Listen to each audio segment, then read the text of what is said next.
Bonjour et bienvenue à ce cinquième module de Connecter à travers le cancer, la trousse d'accompagnement pour les familles. Mon nom est Laurence, travailleuse sociale avec Cancer Colorectal Canada.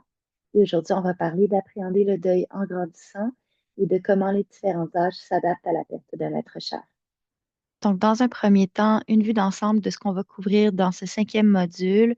On va parler des différents stades de développement chez les enfants et les adolescents, de la réaction à la perte en fonction du groupe d'âge, des outils appropriés pour aider votre enfant à faire face à un deuil, et on va terminer sur quelques ressources et références. Donc, pour les bébés âgés de 0 à 2 ans, ils peuvent constater qu'il y a une personne qui était présente dans leur vie qui n'est plus à leur disposition. Donc, les nourrissons, les jeunes enfants vont quand même remarquer et éprouver un sentiment d'absence quand il y a une figure d'attachement qui décède ou qui disparaît de leur vie. Par contre, ne sont pas complètement en mesure de comprendre le concept de la mort. Puis les nourrissons peuvent développer une anxiété de séparation qui peut se manifester par des troubles de sommeil, des changements dans les habitudes alimentaires, des changements dans leurs mouvements intestinaux, urinaires, des difficultés à être réconfortés ou une régression à des stades de fonctionnement antérieurs.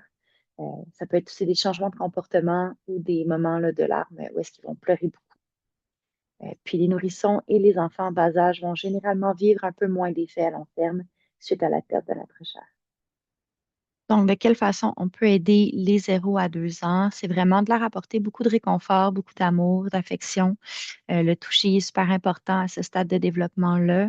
Ça peut être aussi de veiller à ce que leur environnement reste aussi stable que possible, veiller à ce que leurs besoins fondamentaux soient satisfaits de manière stable, de façon constante. Et puis, on encourage fortement les parents, les tuteurs, les autres adultes significatifs à veiller à prendre soin d'eux-mêmes. Donc, pour les enfants en bas âge, environ âgés de 2 à 5 ans, la mort de notre cher, c'est souvent difficile à imaginer.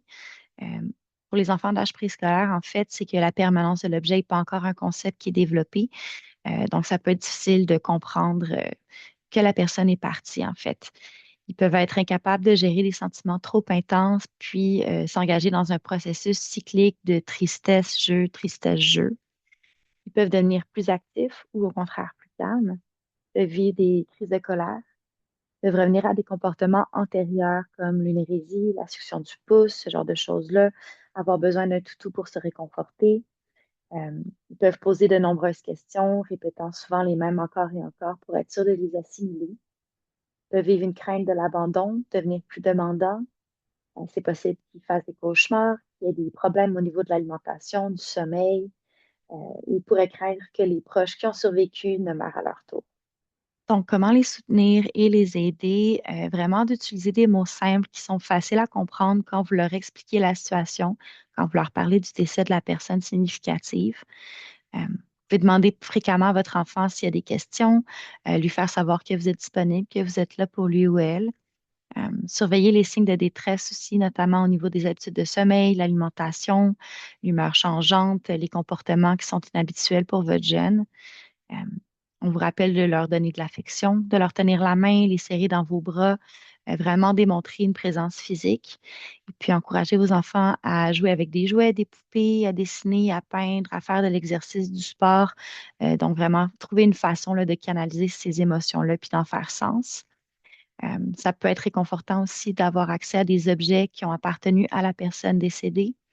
Vous pouvez ensemble créer une boîte à souvenirs, trouver des éléments là, qui rappellent des souvenirs particulièrement touchants ou personnels avec cette personne-là. Trouver ensemble des moyens significatifs d'honorer la vie de la personne qui est décédée.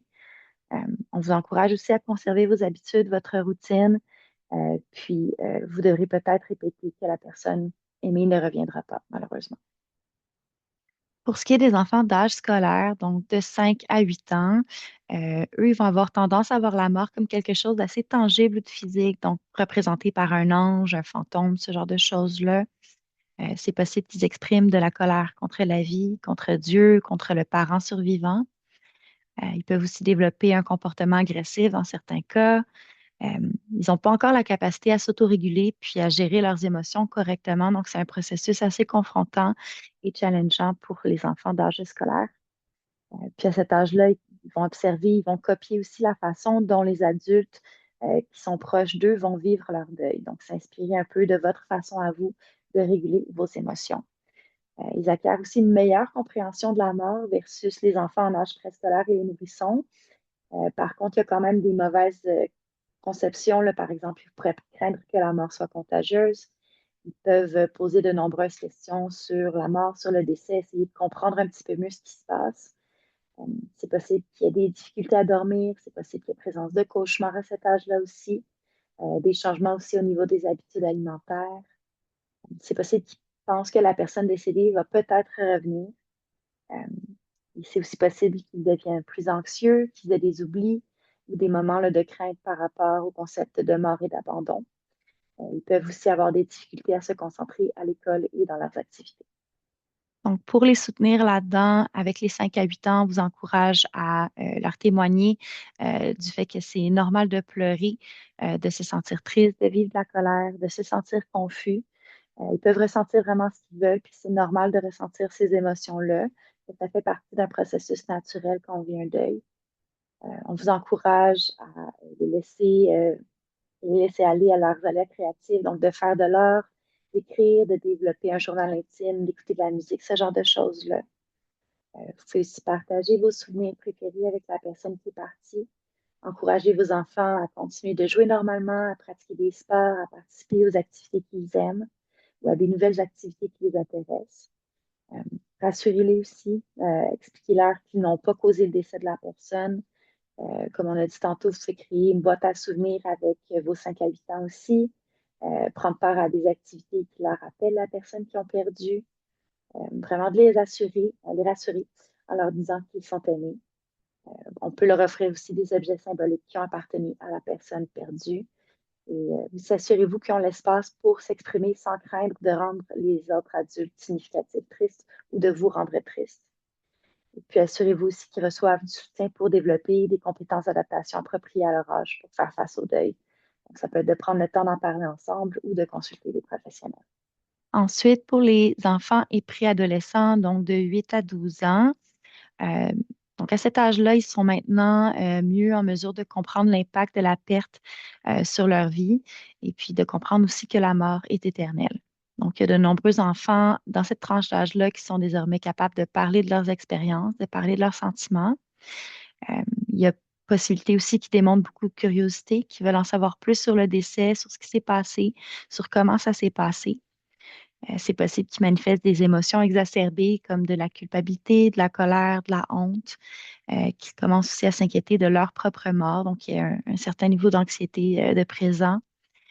C'est possible que ça ait des impacts sur leurs habitudes alimentaires, leurs habitudes de sommeil. C'est possible aussi qu'ils démontrent la volonté d'assumer la responsabilité de leurs frères, de leurs sœurs plus jeunes, mais aussi qu'ils se disputent un petit peu plus souvent avec eux. Il y a un petit peu plus d'irritation et de tension présente. C'est possible aussi qu'il y ait difficulté à s'adapter au changement de la routine dans la maison, qu'il y ait une réticence à ce niveau-là.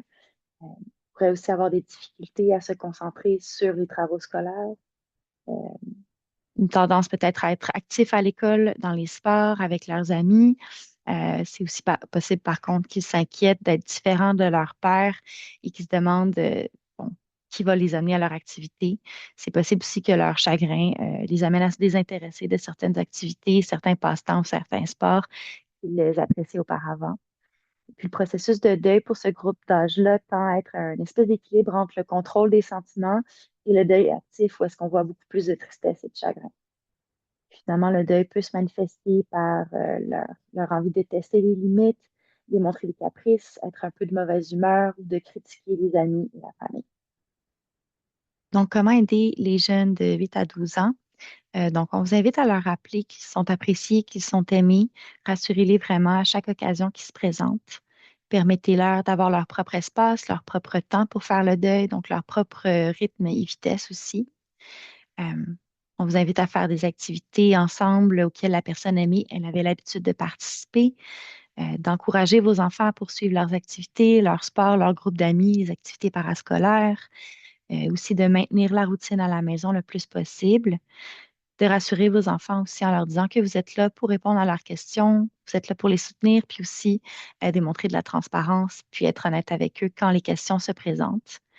De veiller sur leurs notes, leur comportement à l'école, juste de garder un œil là-dessus pour s'assurer qu'il n'y a pas des changements alarmants, là, malgré le fait que c'est une extrêmement importante transition quand on perd quelqu'un. Puis aussi de les encourager à rechercher un soutien extérieur. Donc, ça peut être auprès de professionnels, soit à l'école, soit en dehors de l'école, auprès des amis ou d'autres membres de la famille en qui vous avez confiance. Euh, Puis aussi leur rappeler que la responsabilité de s'occuper des jeunes frères et sœurs, ça demeure vraiment celle des adultes. Donc, pour les adolescents, donc de 12 à 17 ans, ils sont mieux à même de comprendre leurs sentiments, leurs pensées, leurs émotions. Et les adolescents ont une compréhension plus mature de la finalité de la mort et de ce qu'elle signifie. Donc, certains pourraient vouloir passer plus de temps seuls, vouloir être plus indépendants, développer plus d'autonomie. Et c'est aussi possible qu'ils se tournent vers des amis pour obtenir des conseils et du soutien plus qu'à la famille, donc se retirant légèrement du cercle familial et vouloir se référer à leur père. C'est aussi possible que certains fassent des expérimentations avec l'alcool ou avec les drogues. Ils peuvent ressentir des émotions extrêmes comme de l'hostilité, de la culpabilité, du regret, de la colère ou des humeurs changeantes. C'est aussi possible qu'ils se sentent responsables jusqu'à un certain point du décès de la personne chère. Ils peuvent aussi remettre en question leurs croyances spirituelles et religieuses, donc beaucoup de questionnements, de remises en question, de perspectives changées. Il pourrait aussi avoir des problèmes au niveau de l'alimentation, du sommeil aussi, comme on a mentionné avec les autres groupes d'âge. Et c'est aussi possible qu'à cet âge-là, ils commencent à s'inquiéter activement par rapport à leur avenir et qu'ils souhaitent aussi créer des rituels en l'honneur de la personne aimée, s'impliquer dans les rituels de deuil. Donc, comment aider vos jeunes de 12 à 17 ans? Donc, vraiment de leur donner de l'espace et de respecter leur intimité tout en témoignant de votre disponibilité.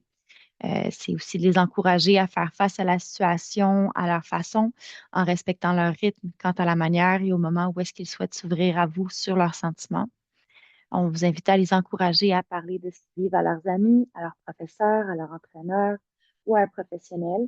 Euh, et aussi de les rassurer en leur disant que vous êtes là pour eux, pour répondre à leurs questions, que vous êtes disponible pour les soutenir lorsqu'ils se sentiront prêts à parler. Et aussi de mettre la table pour des discussions ouvertes par rapport à des sujets un petit peu plus délicats. Puis vraiment de faire en sorte qu'ils se sentent à l'aise, d'aller vers vous s'il y a des situations plus alarmantes ou plus inquiétantes. On vous invite aussi à maintenir votre routine habituelle autant que possible, de leur faire savoir qu'il n'y a pas nécessairement de bonne ou de mauvaise façon ou de vitesse pour vivre un deuil. On vous invite aussi à les encourager à trouver des groupes de soutien en ligne si c'est quelque chose qu'ils souhaitent explorer, de ne pas hésiter aussi à faire part de vos propres sentiments, de vos émotions, de leur offrir un modèle sain où est-ce qu'on ne fait pas fi des émotions et du deuil qu'on vit, mais qu'on trouve aussi des façons de les réguler, de les adresser et d'y faire face. Euh, on vous encourage aussi à les encourager à garder des conversations ouvertes là, sur la personne aimée, de parler de cette perte-là. On peut aussi leur suggérer d'écrire une lettre à la personne qui est décédée. Donc, ça peut être de lui dire tout ce qu'ils n'ont pas pu lui dire avant, mais aussi tout ce qu'ils aimeraient pouvoir dire maintenant. Et finalement, les encourager à manger sainement, à maintenir des bonnes habitudes de sommeil, à faire de l'exercice et à s'adonner à des activités créatives. Donc, petit bilan général de ce qui a été couvert dans le 5e module. On vous encourage à permettre à vos enfants de participer aux funérailles et à l'organisation des rituels, de les aider à créer leurs propres rituels, à explorer leur expérience spirituelle, les rassurer en assurant qu'ils n'ont pas causé la mort de la personne, adresser ce sentiment-là de culpabilité s'il fait surface, de les aider à renouer avec leurs sentiments par le biais de l'écriture, de l'art, du théâtre, la course à pied, les sports, la musique ou la danse, les encourager à être avec leurs amis, à participer à leurs activités, les encourager à demander de l'aide de professionnels. On vous encourage aussi à aborder et valider les sentiments profonds qui peuvent surgir après les conversations sur le sujet du décès de l'être cher. Les aider à manger sainement, à faire de l'exercice, avoir une hygiène de sommeil saine, à réguler leurs émotions, avoir les outils adéquats pour le faire. On vous invite à les rassurer en leur disant que la tristesse est normale et que les hauts et les bas sont aussi naturels dans ce processus-là de deuil. On vous invite à partager votre propre chagrin avec vos enfants, de le normaliser aussi. On vous invite à essayer de maintenir une routine habituelle ou stable le plus possible et de leur rappeler qu'il est encore permis de vivre des moments de joie, même après la perte d'une personne aussi importante. Donc, on vous invite à explorer les ressources suivantes en famille si vous êtes à la recherche de soutien additionnel. Et évidemment, de garder en tête que notre porte est toujours ouverte si vous voulez avoir une discussion personnalisée sur votre situation à vous. Donc, ça peut se faire individuellement ou en famille. Ne vraiment pas hésiter à nous contacter s'il y a quoi que ce soit. Si vous avez des questions, vous voulez pousser la conversation un petit peu plus loin. Sur ce, je vous remercie. Je vous souhaite une excellente journée et à bientôt.